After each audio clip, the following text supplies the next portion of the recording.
Mapagpalang araw po sa ating lahat. Narito po ang aking daily devotion sa book of Genesis chapter 1, verse 1 to 5. Nang pasimula, nilikha ng Diyos ang langit at ang lupa.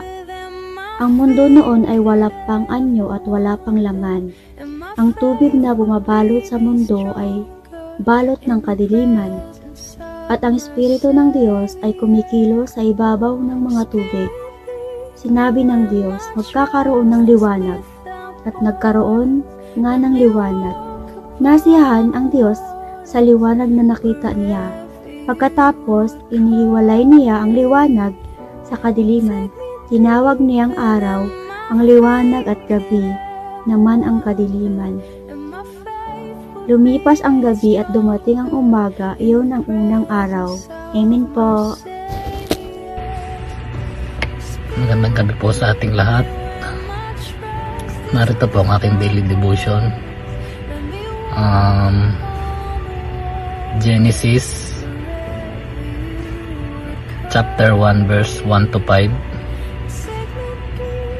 Ang liwanag ay tinawag niyang araw at ang dilim naman ay tinawag na gabi. Lumipas ang gabi at sumapit ang umaga. Iyon ang unang araw. Sinabi ng Diyos, magkaroon ng kalawakang maghahati sa tubig upang ito'y magkahiwalay. At nangyari ito, ginawa ng Diyos na pumagitan ang kalawakan sa tubig na nasa itaas at sa tubig na nasa ibaba. Langit ang itinawag niya sa kalawakan. Lumipas ang gabi at sumapit ang umaga. Iyon ang ikalawang araw. Sinabi ng Diyos, magsama-sama sa isang dako ng tubig sa silong ng langit upang lumitaw ang lupa. At nangyari nga ito. Tinawag niyang lupa ang tuyong bahagi at dagat naman ang nagsama-samang tubig. Nasiyahan siya nang ito'y mamasdan. Amen.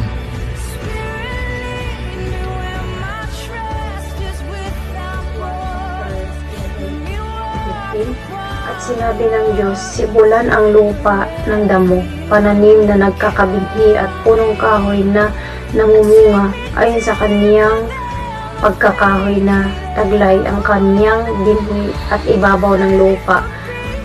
At nagkagayoy at maging pinakatanglaw sa kalawakan ng langit upang tumanglaw sa ibabaw ng lupa at nagkagayon. So, ang ibig sabihin ng talatang ito ay nilikha ng Diyos ang mga halaman at mga punong may bunga para magkaroon ng pagkain at buhay sa lupa. Pagkatapos nilikha niya ang araw, buwan at mga bituin para magbigay liwanag at para malaman ng tao ang araw at gabi at mga panahon. Ang Diyos ang lumikha ng lahat. May kaayusan ng mundo, araw-gabi, mga panahon. May layunin ang bawat tilikha.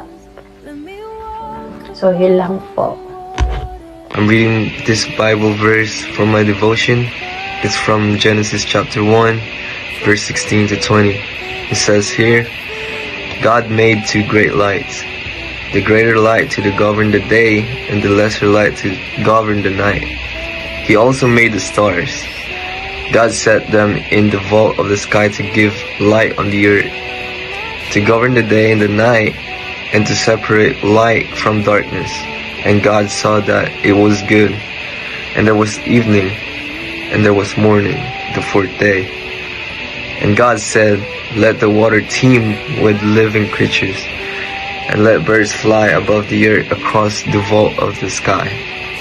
That's verse 16 to 20, Genesis chapter 1. God bless us all. Thank you. Genesis chapter 1, 17 to 20. Nilagay ng Diyos ang mga yon sa langit para bigyan ng liwanag ang mundo, para maging ilaw sa umaga at gabi, at para mahiwalay ang liwanag sa dilim. at nasiyahan ang Diyos sa nakita niya. Natapos ang gabi at dumating ang umaga, yun ang pang-apat na araw. Sinabi ng Diyos, magkaroon ng maraming klase ng creatures na may buhay sa mga tubig at magkaroon ng mga ibon sa kalangitan. Genesis chapter 1, 21 to 25. Ginawa nga ng Diyos ng malalaking hayop sa dagat at lahat ng creature na nabubuhay sa tubig at lahat ng klase ng ibon at nasiyahan ang Diyos na nakita niya. Blinis niya lahat ng iyon at sinabi, kayong mga creature sa tubig, magpakarami kayo at punuin ang dagat. Kayong mga ibon, magpakarami kayo at punuin ang mundo. Matapos ang gabi at dumating ang umaga, yon ang pang-5 araw. Sinabi ng Diyos, magkaroon ng lahat ng klaseng hayop sa lupa, maamo at mabangis, malaki at maliit. At mangyari ngayon, ginawa ng Diyos lahat ng ito at nasiyahan siya sa nakita niya.